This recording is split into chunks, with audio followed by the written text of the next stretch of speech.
Hello class and welcome to your chapter 16 lecture.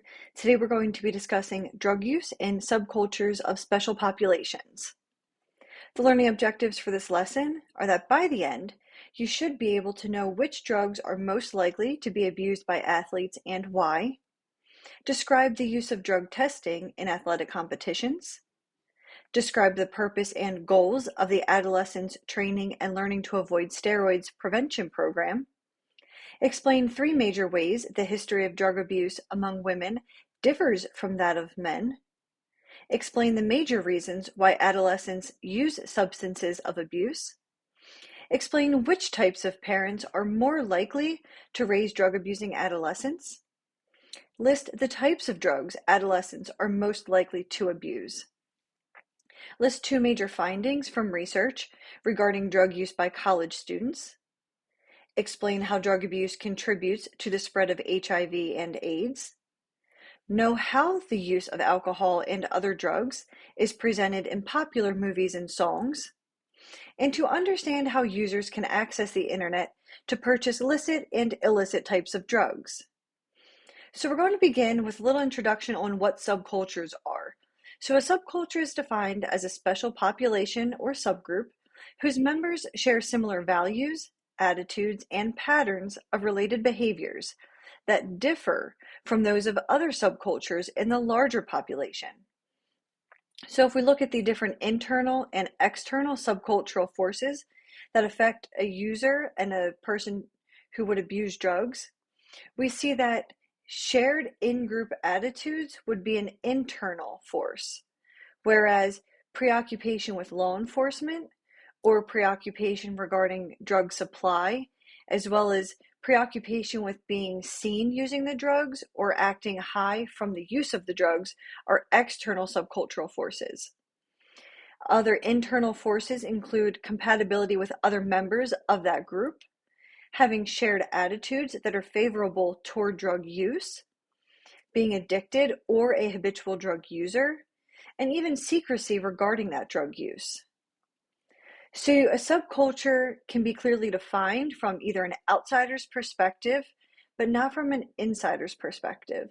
So an insider's perspective is going to refer to the participants who use drugs within their group and are the participants inside of that drug-using group. Whereas an outsider's perspective is going to be someone who's viewing a group or subculture from the outside of the group and viewing the group and its members as an observer. So you're looking in at the members. You are not a member yourself.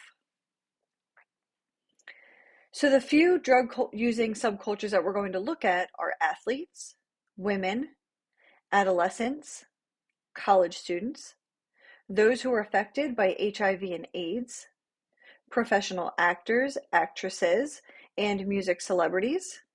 And finally, we'll touch on internet users who seek and purchase illegal drugs. So let's start with athletes. So many organizations and governing bodies historically have turned a blind eye for the simple reason of wanting their athletes to win. This is especially true when there's millions of dollars at stake for endorsement contracts and appearances. For this reason, drug use among athletes does date back to 1776 BC during the Greek Olympics. Drug use was an issue. So there are three classes that are most often monitored and banned in competitions. Those include CNS stimulants, narcotics, and glucocorticoids. In 2011, anti-doping agencies introduced what's known as the biological passport. So this biological passport is a record of the substances that are found normally in an athlete's blood and urine that is created by repeated sampling over time. So by doing this, we're able to now see some muscle-building steroid precursors being detectable in drug testing. So this biological passport basically shows what a person's normal blood and urine composition looks like, so you can see if there's any deviations outside of that normal range, not simply just the presence of a drug. And athletes tend to abuse drugs because they have pressures to excel. So athletic success can sometimes determine the level of financial support that an institution will receive from local state governments, as well as from donors. There's also psychological rewards that a person can receive from winning at a sport. And then financial rewards, not just to the institution, but also to the individual. So, what are some laws we have in place to hopefully stop the use of performance enhancing drugs in the athletic world? So, in 1999, the World Anti Doping Agency was established, and this is an international independent agency that is composed and funded equally by the sports movement and governments of the world. Within that, you have the World Anti-Doping Code that was created in 2004.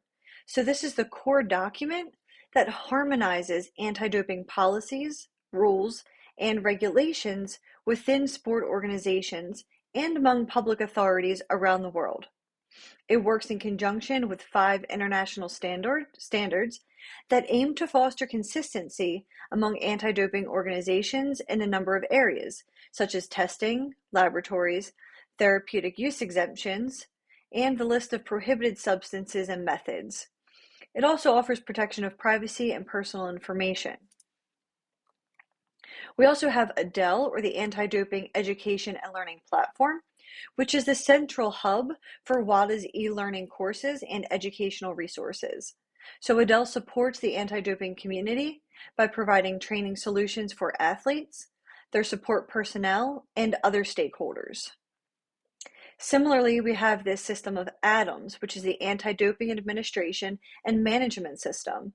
This is a digital tool that simplifies the daily activities of all stakeholders and athletes involved in the anti-doping system. So it essentially centralizes doping control-related information, such as the athlete's whereabouts, their testing history, their laboratory results, the athletic biological passport, therapeutic use exemptions, and information on anti-doping rule violations. So these are all ways and laws that were intended to stop the use of performance-enhancing drugs among athletes. We're now going to go into drugs that are abused by athletes, and we're going to start with anabolic steroids. So athletes are less likely than non-athletes to use other drugs of abuse, such as marijuana, alcohol, barbiturates, cocaine, and hallucinogens. Though male student athletes were at a higher risk in one study for heavier drinking and for heavier use of performance-enhancing drugs. Athletes are much more likely than other populations to take drugs then that will enhance physically or psychologically their body and are thought to enhance competitive performance, such as stimulants, which we'll cover. So synthetic anabolic steroids are synthetic drugs that are chemically similar to cholesterol and related to testosterone. So anabolic androgenic steroids, anabolic meaning muscle building, androgenic meaning increased male sex characteristics. These are used medically to treat anemia, hormonal issues such as delayed puberty, diseases that can cause muscle loss such as cancer and AIDS, some breast cancers, and even testosterone deficiency. These can be administered orally or injected intramuscularly. And again, they can be used medically to treat certain diseases. They can be used non-medically, though, to improve athletic performance, increase muscle mass and strength, as well as to reduce body fat. And young athletes are influenced by competition for scholarships and being able to enter into professional sports. So they may be more influenced into taking these anabolic steroids because they want those scholarships to get into the right schools, or they're trying to get into the right schools to get into those professional sports teams. And steroid abusing adolescents are more likely to take risks. So steroid abusing adolescents have been found to take risks such as drinking and driving, carrying a gun, driving a motorcycle without wearing a helmet, as well as abusing other illicit drugs. It's also worth noting that 25% who used steroids reported memories of childhood physical or sexual abuse. And specifically, female weightlifters who had been raped were found to be twice as likely to report use of anabolic steroids or another muscle-building drug. Continuing on with anabolic steroids, we're going to go over some of their sources. So 50% of anabolic steroids are being prescribed by doctors, while the other 50% tend to be obtained from the black market. So they can be manufactured licitly or illicitly and smuggled from abroad. Legally manufactured and diverted to illicit sales, or they can be clandestinely produced domestically here in the US. So black market sources of steroids can include drugs that are diverted from legitimate channels, such as those being smuggled from foreign countries where they were designated for veterinarian use. The internet is also the most widely used means of buying and selling anabolic steroids.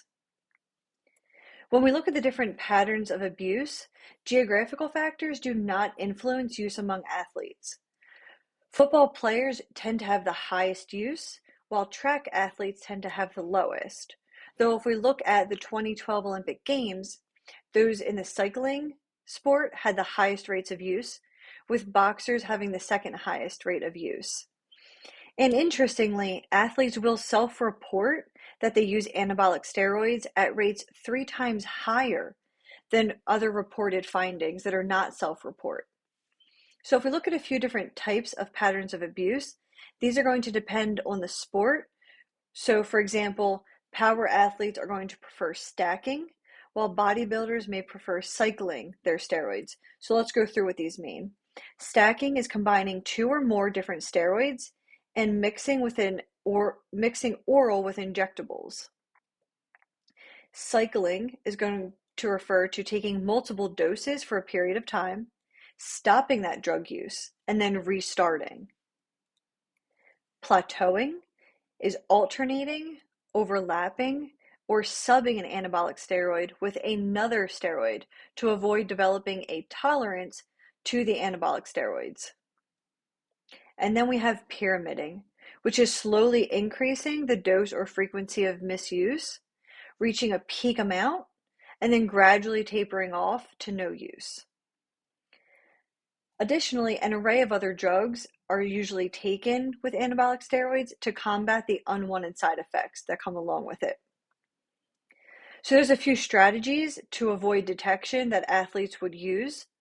So when they're being given these tests, new designer drugs are coming out all of the time, so it's very hard to get a new drug to be able to show up on a test because they're constantly changing. So sometimes athletes will use the newer designer drugs that are coming out because they're not going to pop up on those tests right away until those agencies like WADA are able to get their tests updated. Additionally, they may use these drugs only during training season. They may not be tested during training season. They may be tested only while the season is in. They may also use probenecid to block excretion of steroids in the urine. So they may give a urine sample just fine, but they're using another type of drug to block steroids that would be excreted into the urine. And then they also may add adulterant chemicals to their urine to try and trick the tests. So what are some of the effects of use that one could expect?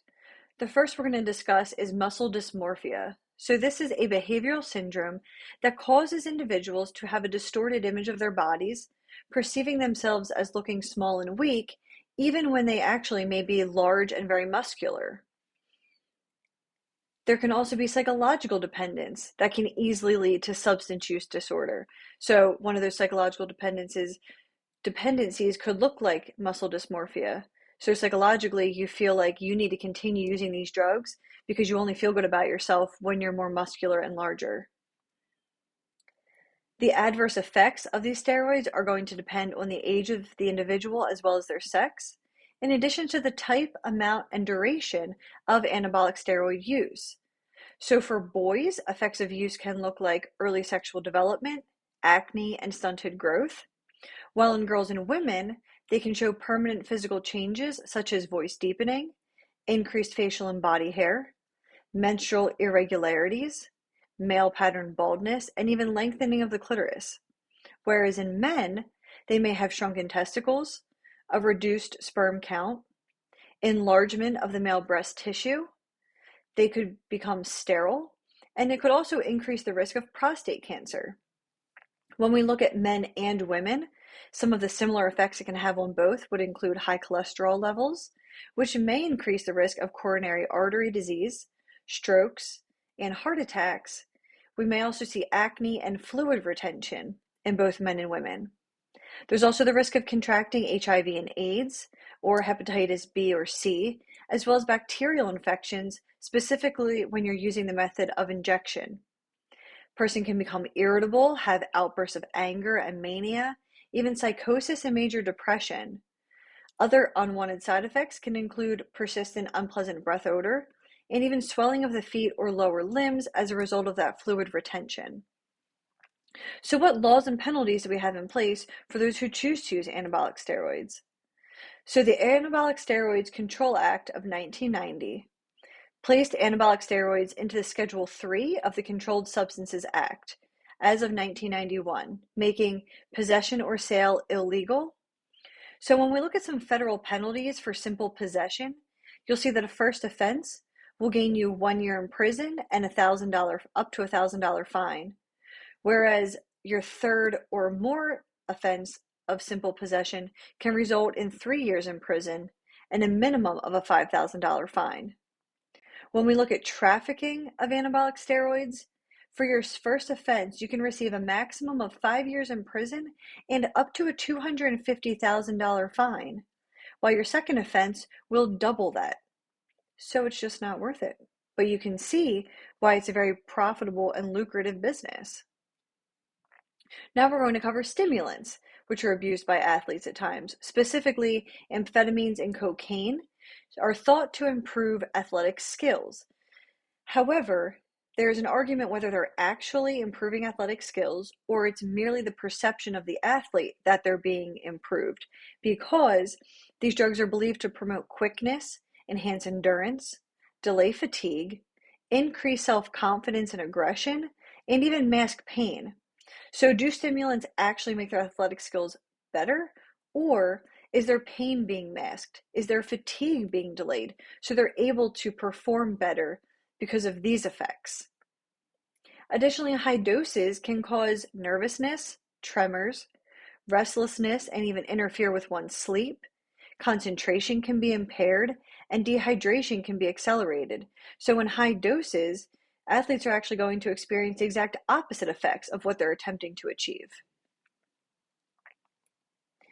We're just now briefly going to cover some miscellaneous ergogenic drugs that athletes sometimes abuse. So our first is clenbuterol, which improves breathing and can increase strength in an athlete.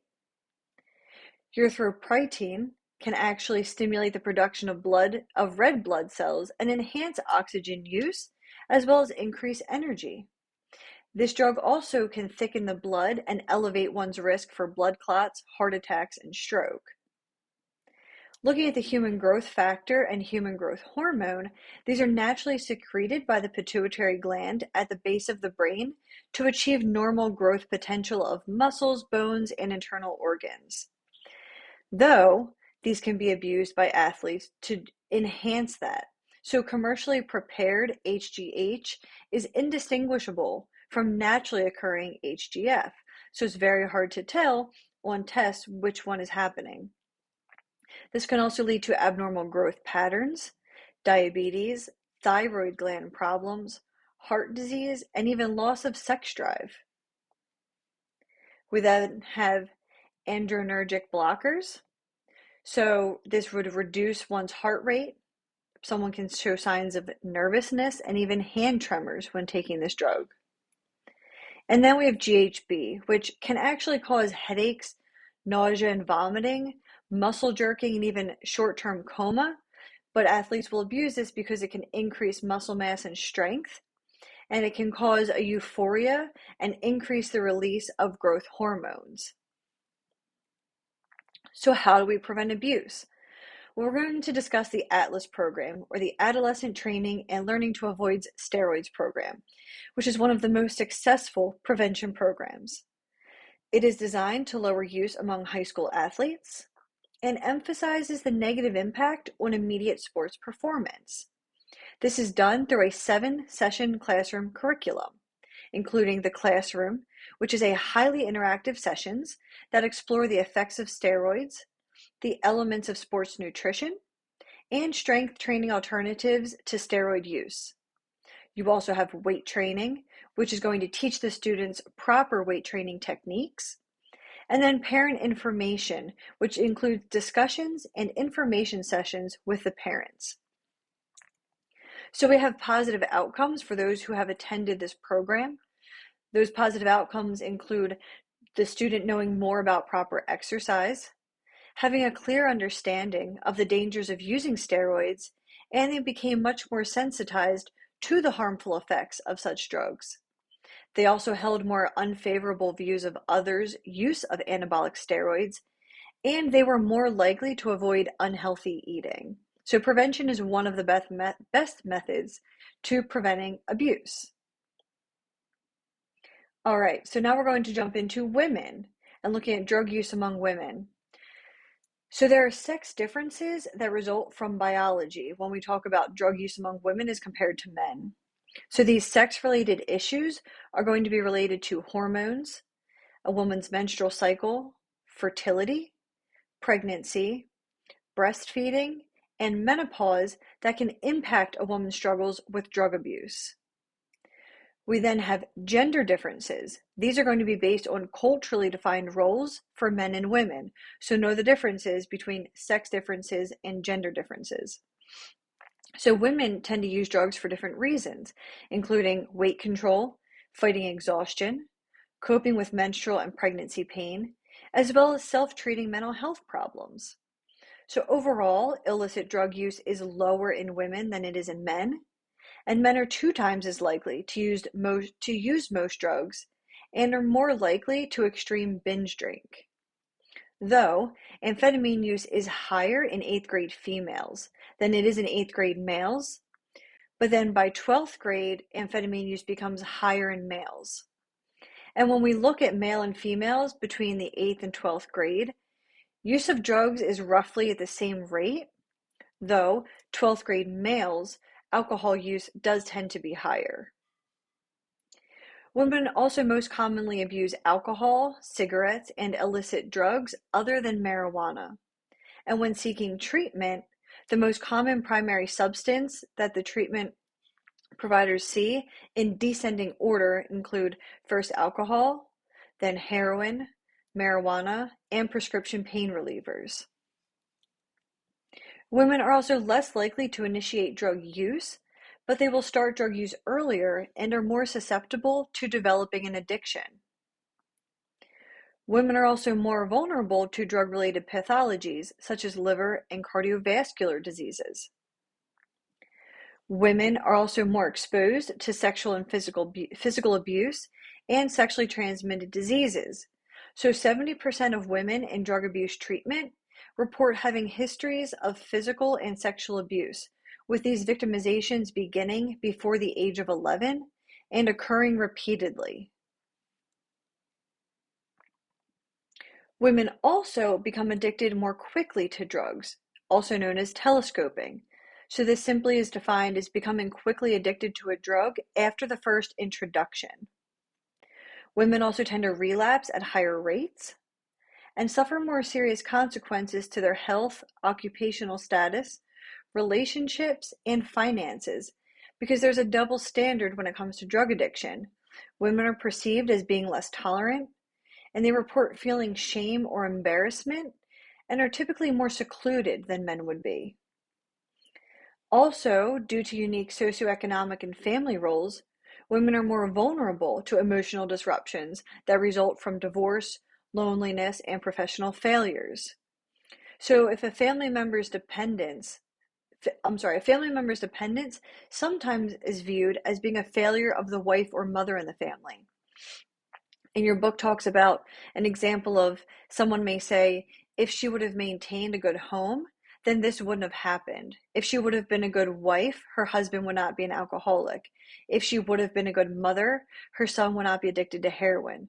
This is just not true. There's also the burden that women typically have, not always, but typically have the burden of raising children, performing domestic chores, and keeping the family together. So women bear the burden of raising these children and keeping the family together, which creates stress and can also lead the woman to use Or when a family member or spouse is a user, they're at a greater risk for experiencing physical violence.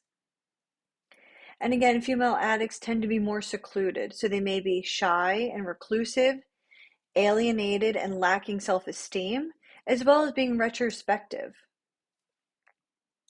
When we look at alcohol specifically, death rates from alcohol are 50 to 100% higher in women than in men. Girls between the ages of 12 and 20 have higher rates of alcohol misuse and binge drinking, while heavy drinking in women is associated with an increased risk of having unprotected sex that results in pregnancy or disease, as well as an increased risk of becoming a victim of violence and sexual assault. There's a higher risk for breast cancer in women as well. And depression is more often associated with alcohol problems in women.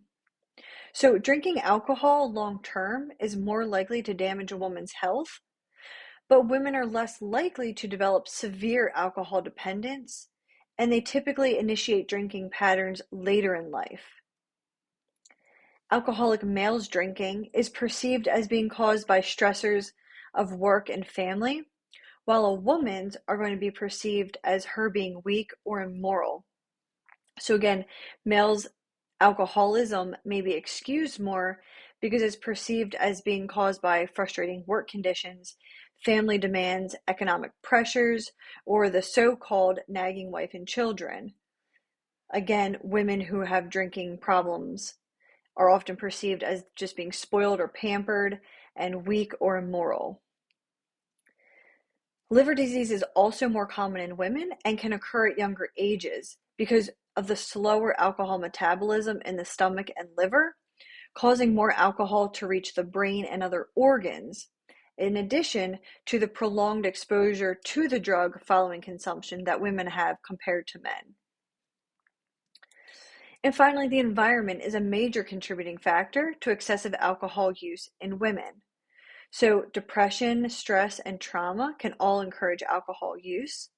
And dependence can best be avoided in women by using constructive techniques to manage stress and frustrations. So, by expecting and demanding equitable treatment and consideration in personal and professional activities, stress and anxiety can be reduced in women. Education, career training, and even development of communication abilities.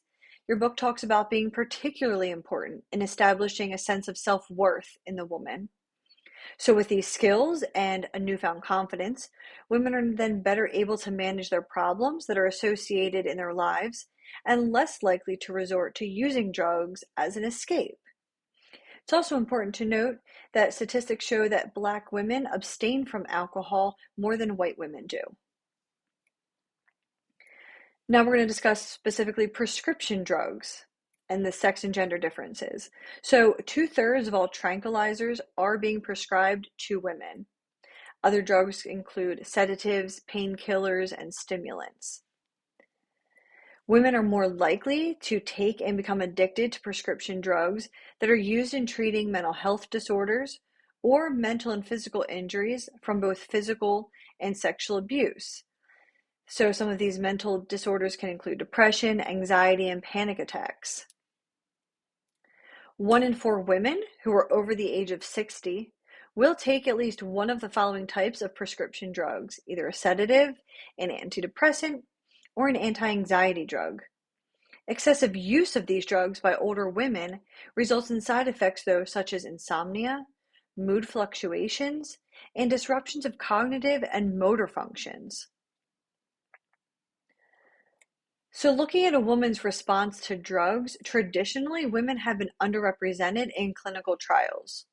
So, the primary concern when a woman is included in a drug trial is typically not the woman's response to the drug, but rather the effects of the drug on the fetus during pregnancy or an infant during nursing. Additionally, female smokers are 2 to 3 times as likely to get lung cancer from smoking.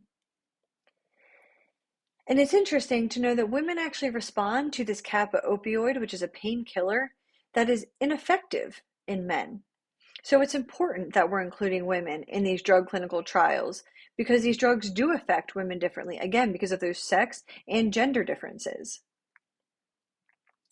Long-term abuse can cause short-term hormone problems and impact childbearing abilities.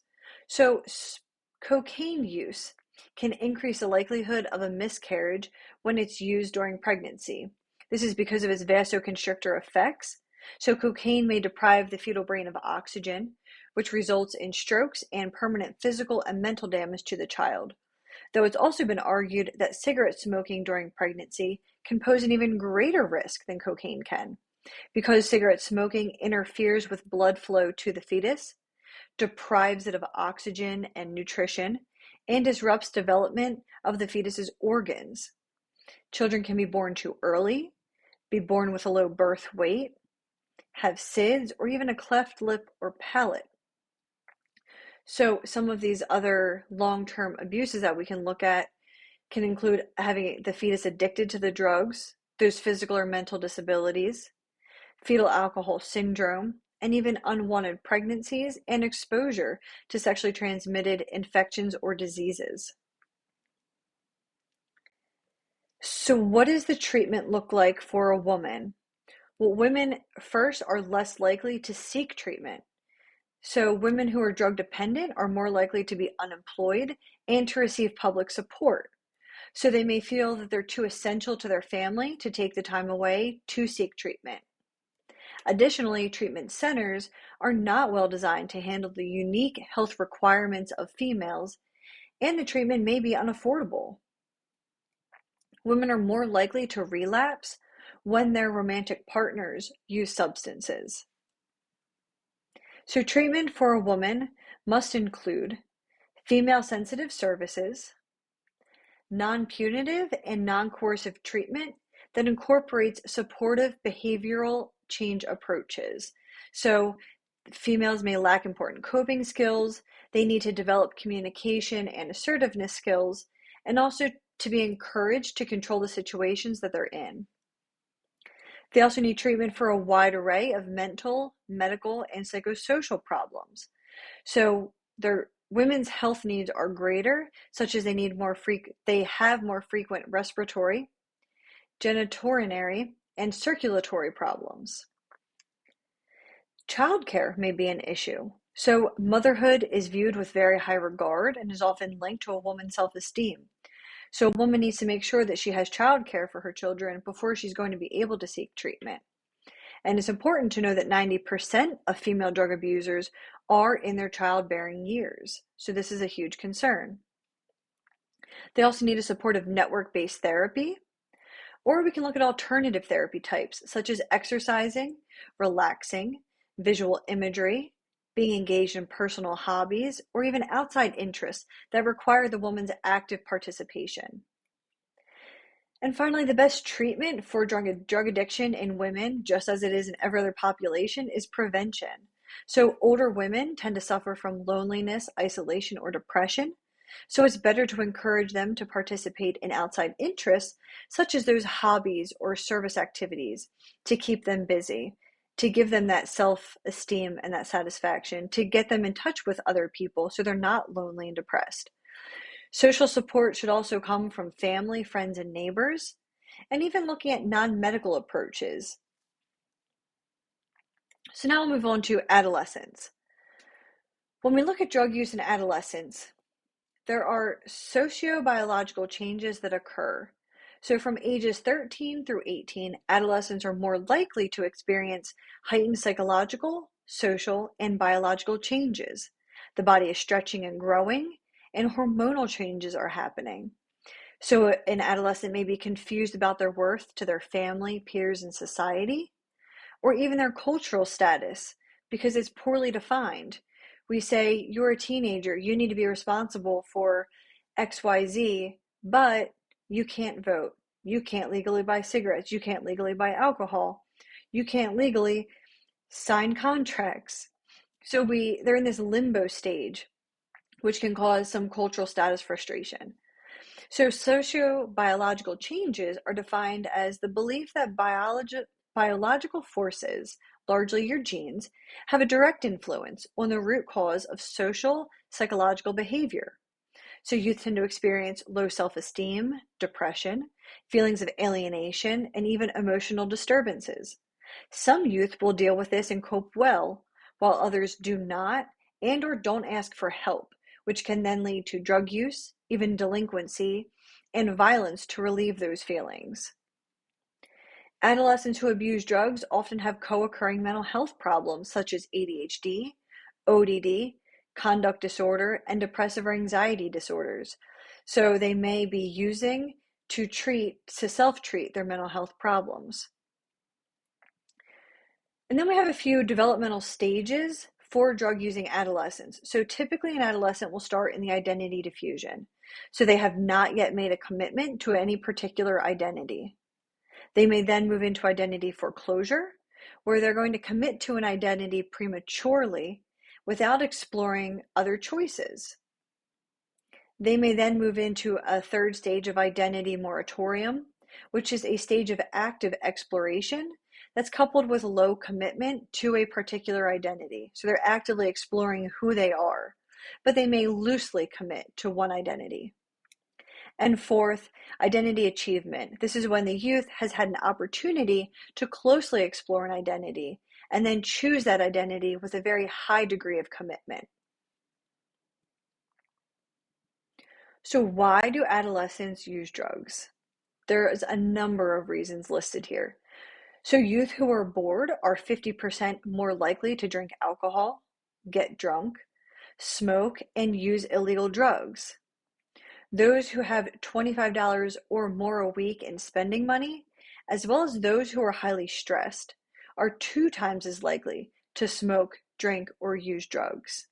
And out of this entire list, the most important factor influencing drug use among adolescents is peer drug use, so peer pressure.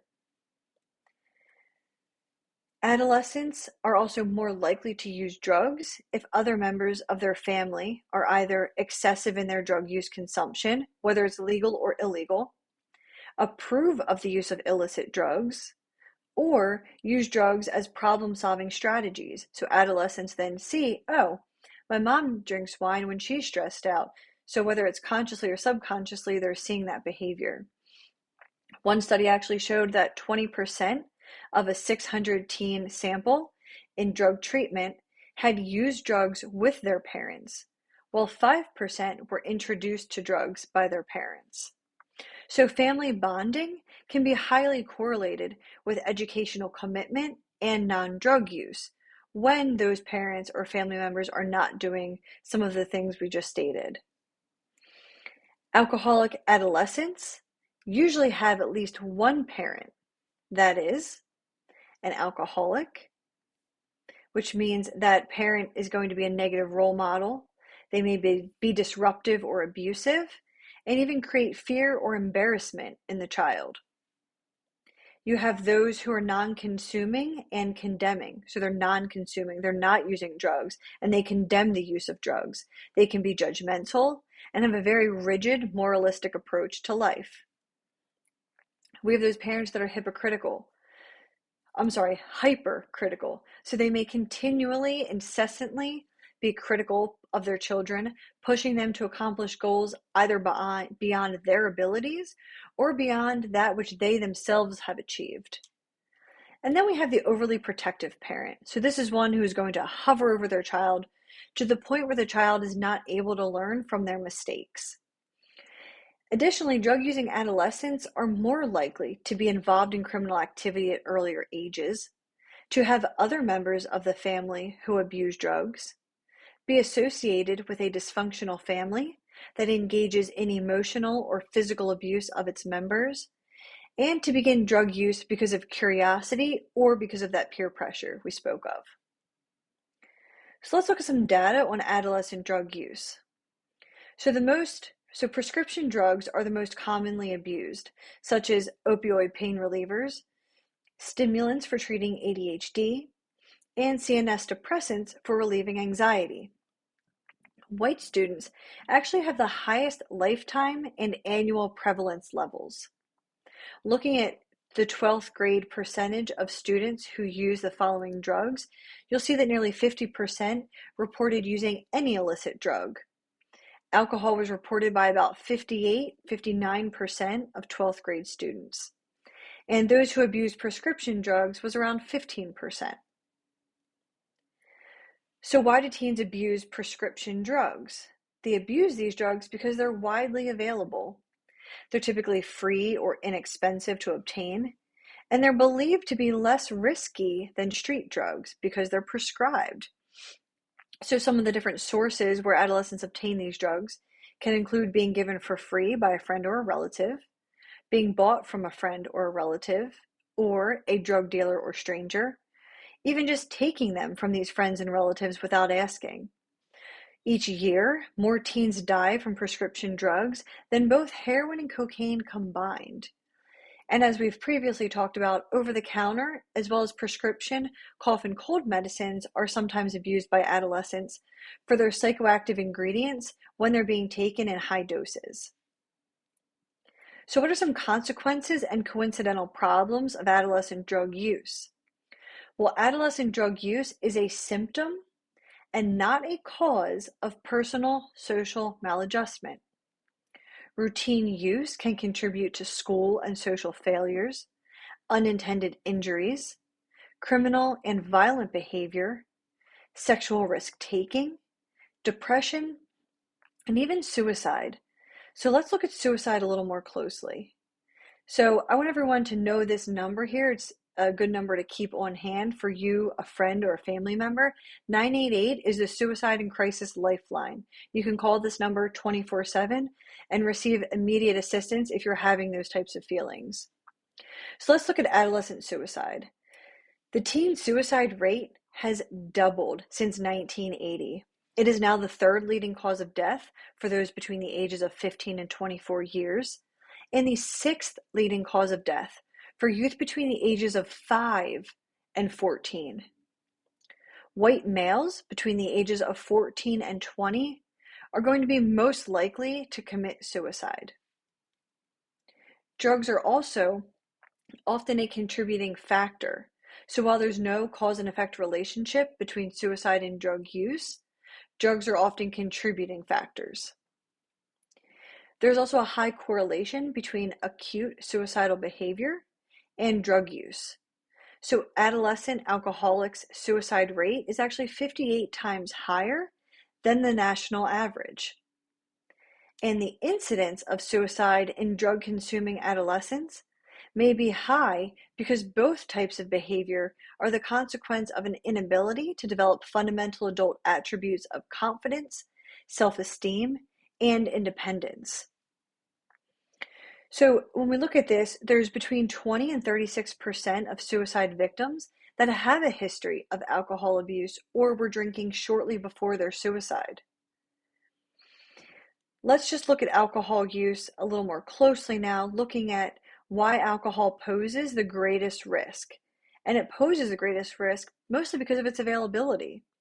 Some of those risks include being a major cause of death from injuries, increasing the risk of carrying out or being the victim of physical or sexual assault. It can lead to bad grades and even police contact in adolescents, affect their judgment and decision-making skills, increase risky sexual activity, and even harms their growing brain.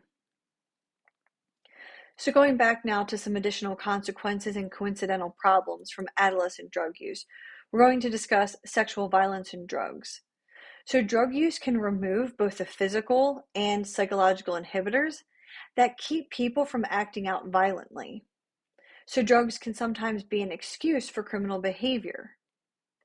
Incest victims are also more likely to abuse drugs as adolescents and engage in other types of risky behaviors. So incest victims are more likely than the general population to abuse drugs as adolescents and to engage in antisocial delinquency, prostitution, depression, and suicide. 4 million children in the United States currently live in incestuous homes with alcoholic parents. 50% of offenders consume alcohol before they abuse, while 1 in 3 are chronic alcoholics.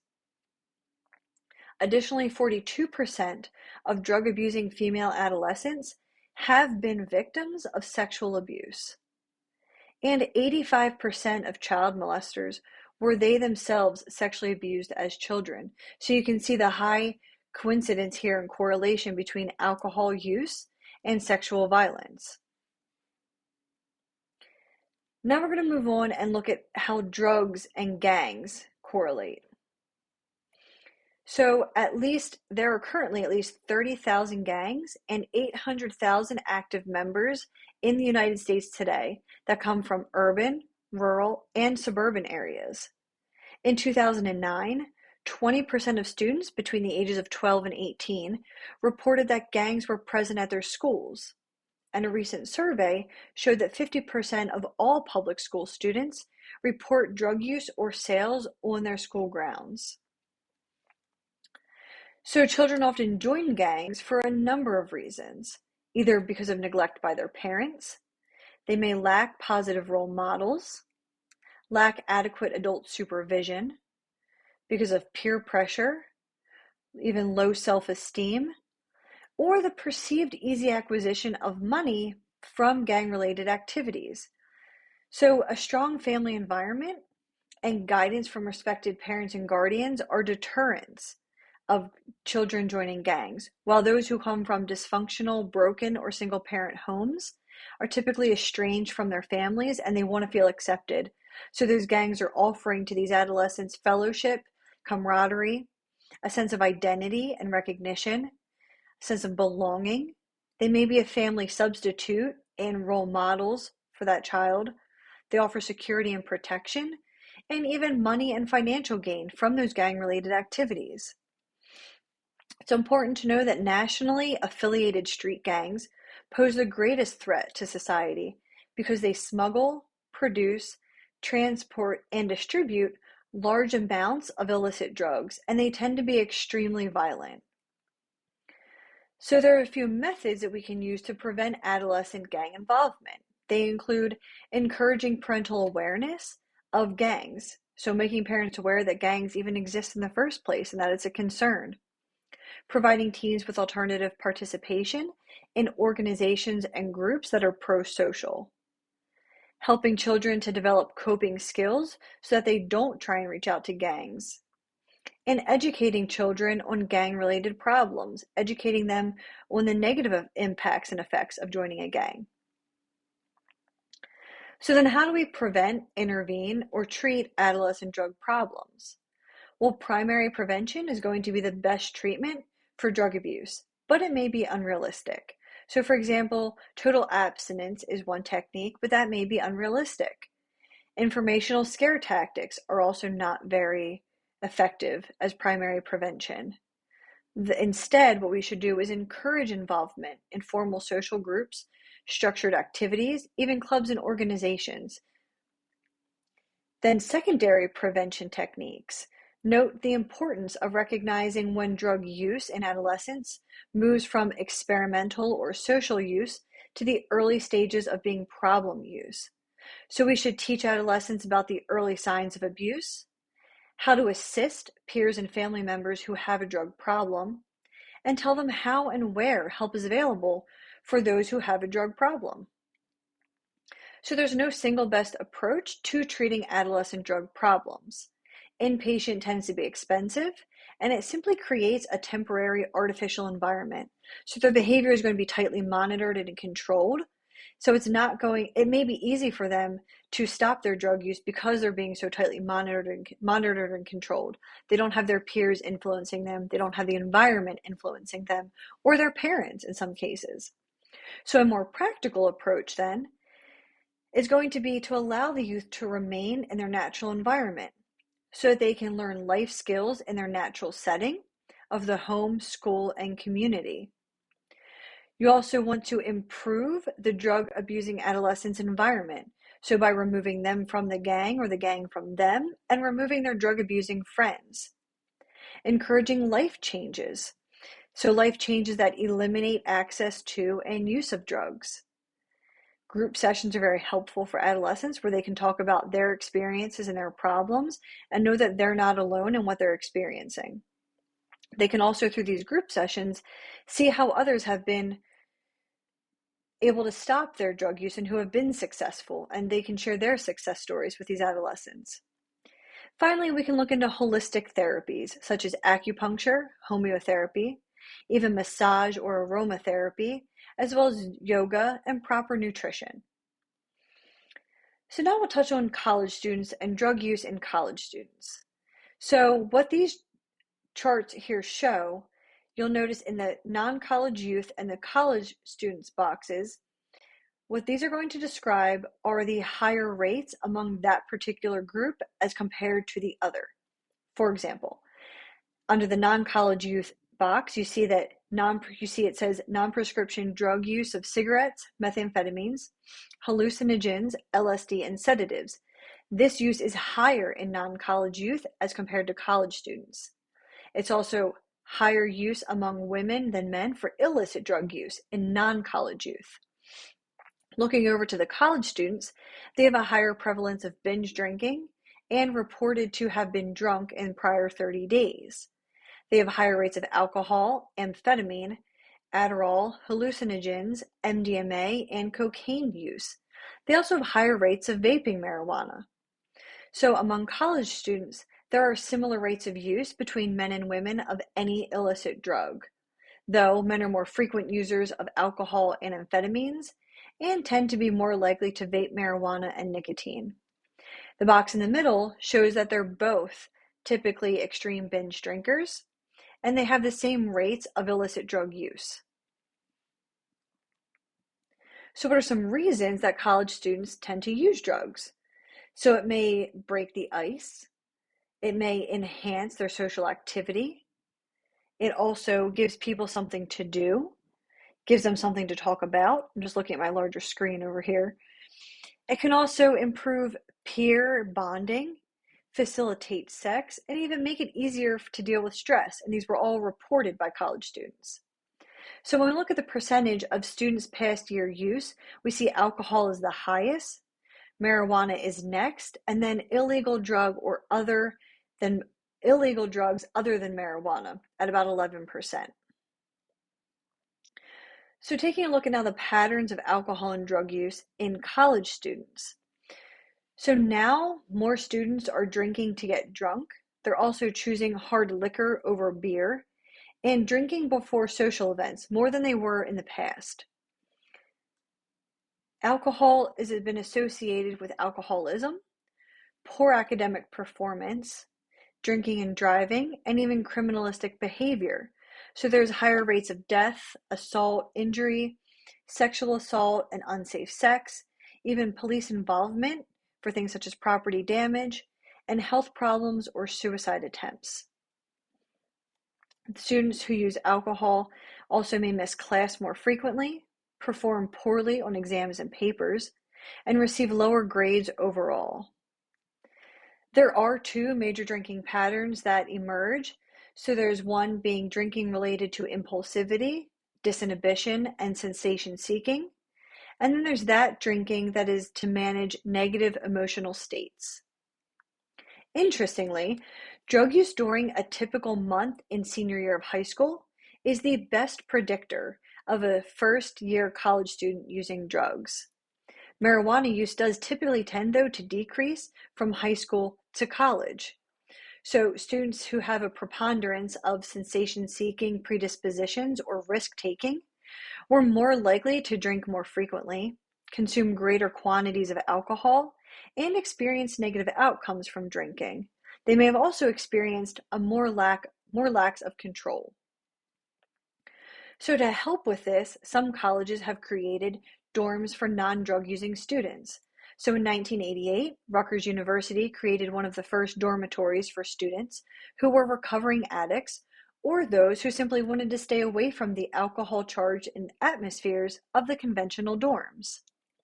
In 1989, the University of Michigan opened a substance-free housing facility that had 500 dorms available. And I believe your book talks about there being about 1,200 applicants for those 500 dorms. Some colleges also now offer recovery housing for those who have been in treatment for addiction, Rutgers being one of them. We're now going to shift into talking about those who are affected by HIV and AIDS. So we'll cover some global data. So by the end of 2018, there were 37.9 million people living with HIV. Young women who are aged between 15 and 24 years are twice as likely to be living with HIV as compared to men. Additionally, women who have experienced physical or sexual intimate partner violence are 1.5 times more likely to acquire HIV than women who have not experienced such types of violence. And almost all of those who are living with HIV reside in low and middle income countries, which are disproportionately found in sub-Saharan Africa. So HIV virus was discovered in 1983 and is what causes AIDS. There is currently no cure, but antiretroviral drugs can control the virus and even prevent transmission. Key populations who are infected typically include men who have sex with men, people who inject drugs, people in close settings such as prisons, sex workers and their clients, transgender individuals, and adolescent girls and young women in Southern and Eastern Africa.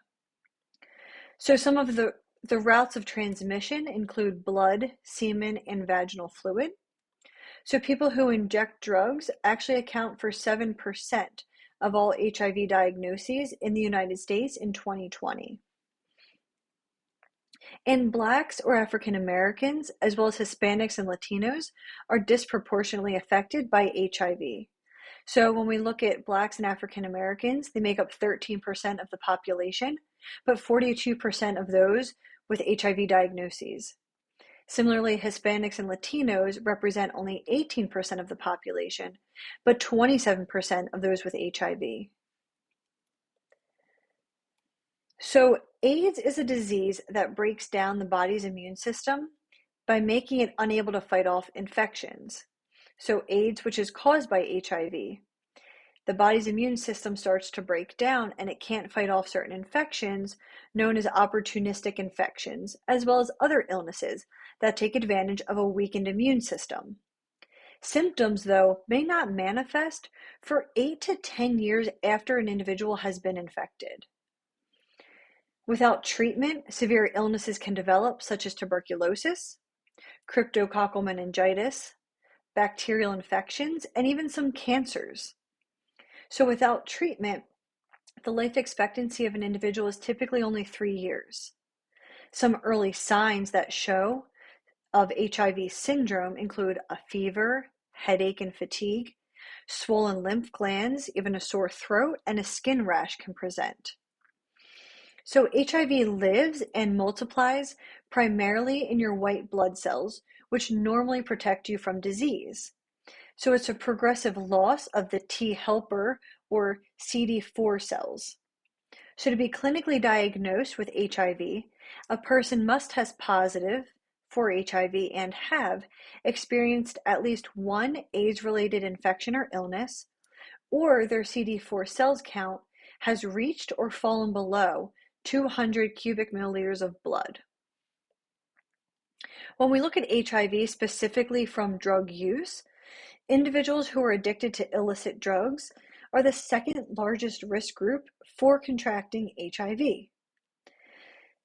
Sharing drug preparations or injection equipment actually increases the risk of exposure to HIV-infected blood. So men who inject drugs actually accounted for 4% of HIV diagnoses, and women who inject drugs accounted for 3% of new diagnoses. Those who share syringes sharing syringes is the second riskiest behavior for contracting HIV, while receptive anal sex is actually the riskiest. Crack cocaine and methamphetamine use increases the risk of contracting HIV because these users are more likely to engage in risky sexual behaviors, whether that's while using or under the influence of the drug or in an attempt to obtain the drug. So they may trade sex for drugs or money, or that drug may alter their judgment and impair their decision making, so they're making more risky sexual decisions. HIV and AIDS in youth. So when we look at this, there's 21% of new HIV diagnoses in 2018 were youth who are between the ages of 13 and 24. HIV diagnoses actually decreased 10%, though, of youth between the years of 2010 and 2017. And when we look at those youth who are most vulnerable to contracting HIV, this includes those who are homeless or who run away, juvenile offenders, and school dropouts, because these youth are more likely to be engaging in risky behaviors, such as drug use or risky sexual behaviors. There are a few routes of infection, including those high-risk sexual activities, injecting substances of abuse, or having sex with multiple partners. So this is when we're specifically looking at HIV and AIDS being contracted in youth. And for this purpose, we're considering youth up to the age of 24, because research has shown that the brain does not fully develop up until possibly the age of 25. So when we look at the diagnosis and treatment of HIV and AIDS, it can take 6 to 12 weeks for a positive result to be detected through a test. And false negatives or positives actually occur in 1 out of every 30,000 tests. So it's important to possibly test numerous times to ensure that it's accurate. Results may also not be divulged to others, so confidentiality must be maintained, which this issue has been controversial. Should others be made aware of one's being positive for HIV or AIDS? Looking at treatments, AZT was first developed in 1987 and was our first prescription drug treatment for HIV and AIDS.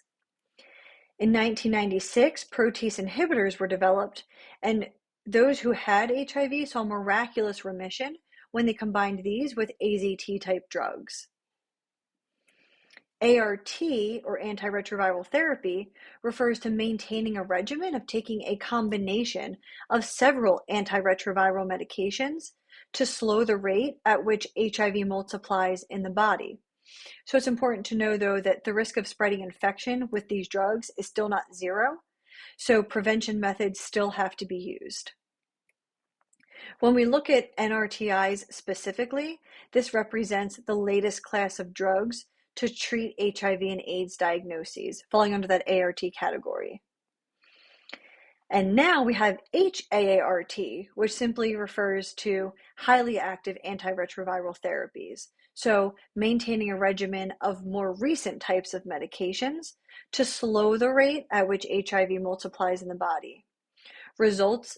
These drugs have resulted in a dramatic reduction in the incidence of AIDS and deaths in individuals who are infected with HIV. So we've been able to take it down from 37 pills per day from about 10 years ago, now to just 3 pills per day. We also have a very new development in drugs, and it has the proprietary name of Biktarvy. I'm not attempting to pronounce that. So this is a cash-only drug, making it inaccessible to most, and it costs $3,390 for just 30 tablets. So they do not take insurance and only accept cash, which makes this, again, inaccessible to the majority of the population, considering that these drugs must be taken consistently. We also have integrase inhibitors, which are a type of antiretroviral therapy. These prevent HIV from replicating by blocking the ability to patch its DNA onto cells. The amount of HIV in 90% of patients was reduced to undetectable amounts in just 24 weeks. So that's great advances that we've made in technology with these drugs. So a successful prognosis for an individual is going to depend on quick initiation of that drug regimen. So making sure that once you know you have it, you're going to see your doctor immediately and getting on a drug regimen. Strict adherence to that treatment and medical advice. And maintaining a healthy diet without drug use or abuse. So now we'll go into professional actors, actresses, and music celebrities. So when we look at the entertainment industry and drug use has a tendency to be either displayed or fueled by popular culture. So it has this tendency to be shown as normal or glamorous. 76% of those between the ages of 12 and 17 years in a study indicated that the entertainment industry encouraged illegal drug use. For example, during Lollapalooza Music Fest in July of 1997, Cypress Hill actually pushed a 6-foot tall bong or water pipe on stage. Additionally, you have Miley Cyrus, who may hashtag drug addict or hashtag alcoholic, and Wiz Khalifa and Snoop Dogg, who notoriously post about marijuana and their use of it. Pop culture is sending these pro-drug messages, and that has actually increased six-fold over the last 20 years, specifically the number of references to drugs in the lyrics of rap songs. Popular music also tends to idolize the use of marijuana and hallucinogens. So many people at Music Fest are already using alcohol, marijuana, and MDMA to increase their experiences. And at a deadmau5 Music Fest in 2012, Madonna asked the crowd if anyone had seen Molly. And Molly is another name we know for MDMA or ecstasy. So it's important that we put this in context with our adolescent listeners of music. So adolescent listeners are most likely to abuse drugs after hearing song lyrics related to chemical dependence. And with the average American teen spending 2.5 hours a day listening to music, this should be a concern. Though there are some artists that are trying to spread the awareness of addiction and mental illness using the platforms they have. So, for example, Macklemore rapped about addiction in a 2016 song release and subsequently met with President Barack Obama to discuss the realities of this disease. Additionally, Kool Moe Dee and Public Enemy rapped about the risks of the crack and powdered cocaine issues. So research shows that alcohol and tobacco actually appeared in 90% of movies, and illicit drugs appeared in about 22% of movies, with only 49% of those showing the short-term consequences that comes with drug use, and only 12% showing long-term consequences of use. So the movie industry is showing the use of these drugs, but is not equally showing the consequences and impacts that it can have on one's life. Then moving into our last category, being internet users who seek and purchase illegal drugs. So we're going to talk about the deep web, which is actually estimated to be about 500 times the size of the surface web. The surface web being that web which we all use. So the Tor network is needed to browse the web anonymously and to access the deep web. Tor browsers such as the Onion router. So the Tor network is going to disguise one's identity by moving their traffic across different Tor servers and encrypting that traffic so that it can't be traced back to that person. Tor is simply a collection of secret websites that require special software to access them. And the Tor network consists mainly of illegal porn, political dissidents, stolen credit cards, and drugs. So the majority of us are going to have no use for the deep web. And while it's not illegal to access the deep web, it is illegal to view these things, to buy drugs illicitly on the deep web. So the Silk Road was actually one of these deep websites, and it actually made buying and selling illegal drugs very easy. They only accepted Bitcoin so that it couldn't be traced back to the buyer or the seller. This website was actually in operation for 3 years, and the alleged administrator, Ross Ulbright, was arrested in California by the FBI, who also seized billions of dollars in Bitcoin from him. So his career ended after only 3 years. Alphabay is the largest dark web market today on the deep web with over 300,000 listings. 240,000 of those are for drugs alone. So there's a very great need, it appears, on the dark web for these drugs. There must be demand if there's the supply. There's also forums to exchange and learn about the latest information and techniques for drug consumption, drug use, drug sales, whatever you would need to know could be found on the deep web. But again, the majority of us are not going to be accessing this. So I know this is a very long lecture, and I'm glad you're all still hanging tight with me here. In sum, anabolic steroids, stimulants, and other ergogenic drugs are most likely to be abused by athletes for their ability to increase muscle mass while decreasing fat and to improve or increase their athletic performance.